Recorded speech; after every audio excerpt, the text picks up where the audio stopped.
doing great. I thought it was interesting. No matter how much you say we're going to stop this, we're going to keep them from doing that, it doesn't always mean it's going to win. Pretty clear the Chiefs were going to do their best to contain Saquon Barkley.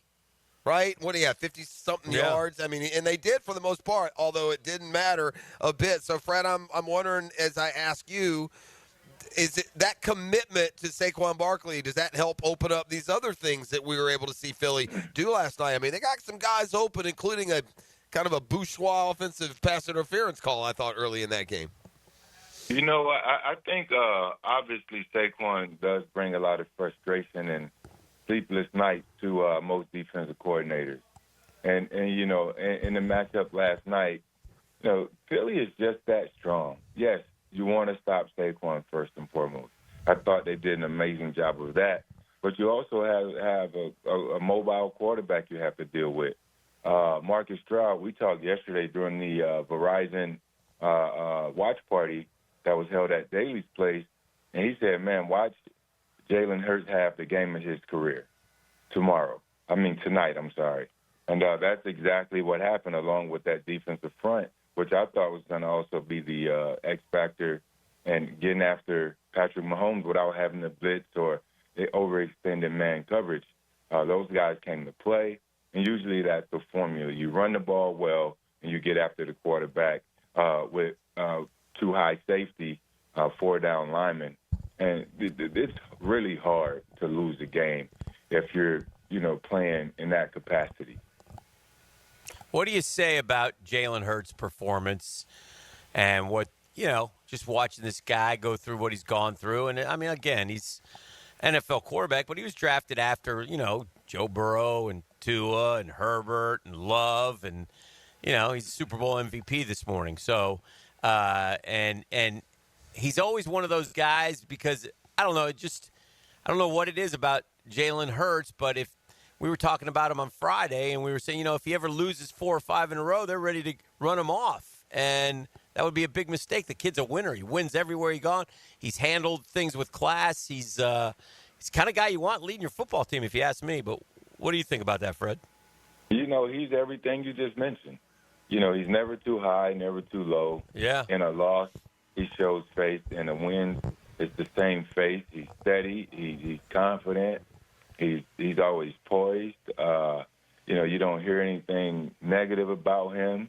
You know, it's us, and we want to play football. We want to win games. It's never me, or I. And I avoid that, you know, that sense of gratitude that he displays. You know, he knows where he is. He knows, you know, he was sort of counted out in a way, right? And he just has this chip on his shoulder that he doesn't go out and have to tell everybody he does, but I'm sure he has it somewhere written down, as most things he writes down, and then he goes and he achieves them. But it takes more than one man, right? Football is the ultimate team sport. You know, there are 11 guys on both sides, then you throw in special teams, and everybody has to be on point, has to play well. You know, unfortunately, the quarterbacks can't throw and catch at the same time because those other guys you name, I think they're capable. But the things have to be in alignment so well, from coaching to even when the coaches call it up the right play. And we've seen that here in Jacksonville. If it's called up right and the quarterback throws it right, the receiver drops the ball. That's not execution. That's not alignment. And vice versa. The receiver can be wide open.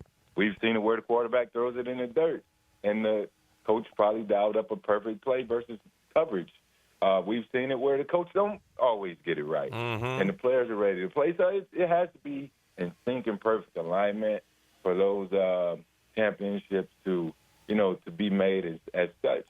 No one thought Philly's defense was going to dominate. You can't even call that a good Super Bowl game.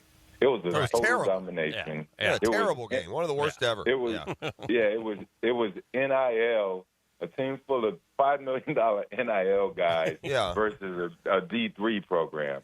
Yeah. It was so bad. It was so bad, Fred. It made me even frustrated with the Bills. Hey, Bills, you couldn't beat this team and give us a game. There was one number that jumped out at me. I just don't understand how anyone in the history of football would think you ever had any chance to win. And I know you get behind early and maybe your game plan goes out the window. But, Fred, the Super Bowl has come and gone, and the Kansas City Chiefs called 7 running plays, man. I mean, what are we doing? Yeah, I mean, but that's sort of been their that's been their formula, right? If you go back and look at the playoffs, they're averaging somewhere around 75 yards or so per game in the playoffs. And even if you extend that to the regular season, it's pretty much the same. You know, Kareem Hunt, Pacheco, when Pacheco went down, they sort of got away from their running game. Yes, Kareem Hunt came around, but they had to have a two-headed monster with Hunt and Perrine. So, and that's not a dynamic backfield at all. Hunt seems to have lost a step. He looks bigger. Perrine has always just been a strong guy. He's gotten up there a little bit, and he's just not a threat to do much. They are all bona fide role players, and they do a great job in their scheme. I am not knocking that, but they're not guys that you're going to see on another roster who's just going to strike fear in the defense as you see Saquon does. So, you know, but that's what Kansas City does. They have a all NFL, you know, one of the greats of the greats, and Patrick Mahomes. They depend on that passing game. They always have. The running game is just window dressing. And if they can activate that, yes, they are going to win most games. But if they don't, they're going to struggle. This year, you know, 16-1 looks good on the resume, but that wasn't a good team. Let me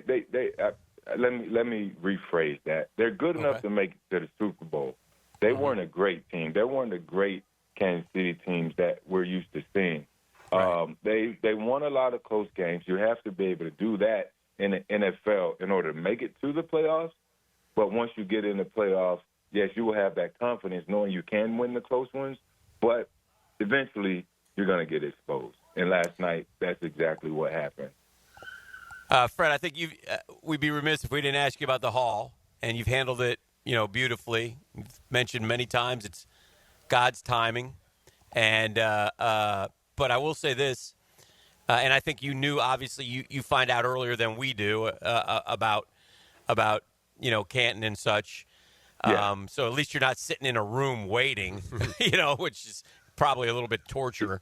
But I will say this: I'm not sure the way they vote is the right way. I'm going to say this. You don't have, you know, you can add to it what you will, but I just don't like the system, and I don't like how the new way seems worse than the old way. Yeah, so it's a little bit confusing for me, but and I think every one of us feel like, well, we know you're a Hall of Famer, and we know eventually you'll get in as well. But it's, you know, this was a good opportunity. Let's celebrate with you sooner rather than later for us. Yeah. So just your thoughts. I mean, first, I will say I knew last week during our Monday morning segment. Right. I didn't want to spoil it for the other guys. Sure. Obviously, I didn't kind of want anyone to start trying to do the numbers thing. So I wanted those guys to enjoy their moment and sort of keep it close to vest.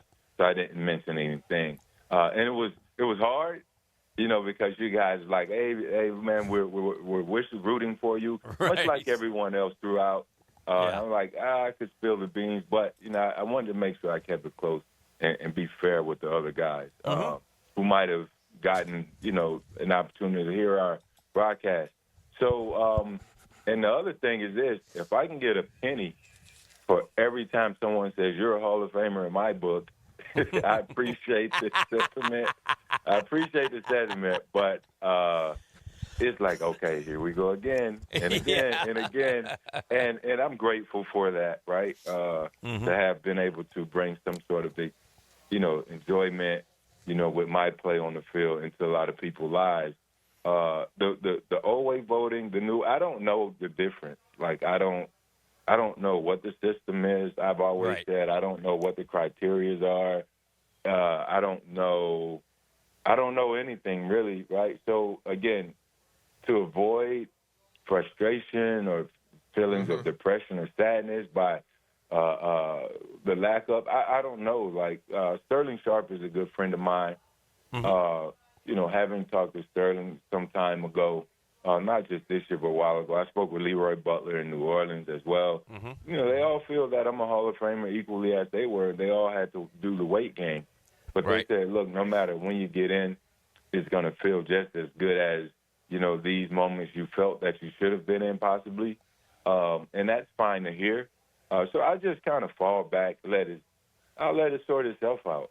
There's no control in my corner.